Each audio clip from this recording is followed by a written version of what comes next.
Greetings to you people, better late than never. 92 years and still in power. Paul Biya's 8th shakes Cameroon. What's really going on? At 92-year-old, most people are enjoying retirement, surrounded by family, telling stories on oral tradition, passing from one generation to the other, or telling the story of the past. But in Cameroon, one man just secured his 8th term as president. His name is Paul Biya, Africa's oldest, one of the world's longest serving leaders. But his victory has not come quietly. It has ignited protests, anger, and a storm of questions across the continent. And the fact behind the headlines is what we are giving you. Cameroon Constitutional Council has officially confirmed that President Paul Biya has won another presidential election, his 8th consecutive term in office. He reportedly secured 53.66% of the total votes, defeating his former spokesperson, Issa Tachiroma, who got 35.19%.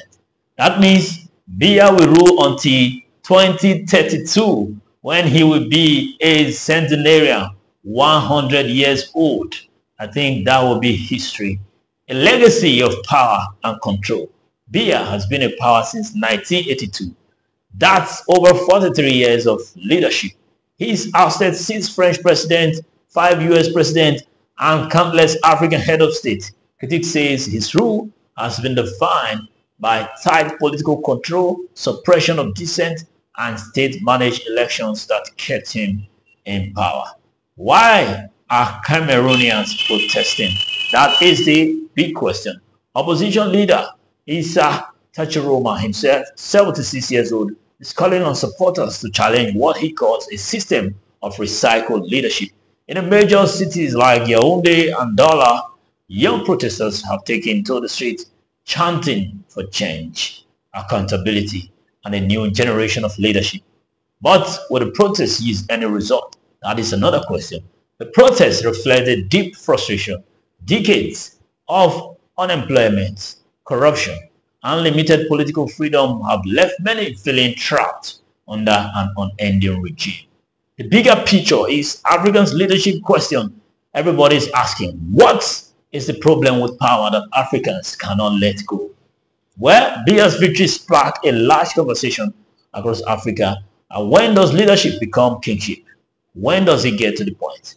Well, from Uganda to Equatorial Guinea and now Cameroon, we are seeing a pattern of leadership who refuse to let go of power even as their nations cry out for renewal. This raises concerns about democratic fatigue, where elections happen but change never does. Well, to you, my audience, Biya's story isn't just about Weimar's grip on power.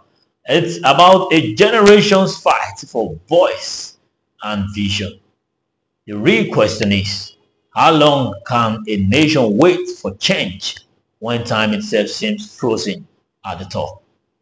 You know this mantra, youths are the leaders of tomorrow. When will it get to their turn? Cameroon stands at the crossroads between the comfort of continuity and the courage of transformation. But let's see what pan out.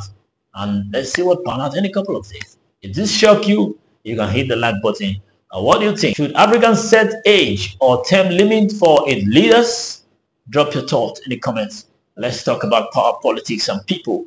This is Joseph Osayamo Iguare, bringing you the story behind the story. I'll see you in the next episode, definitely. Stay blessed and bye for now.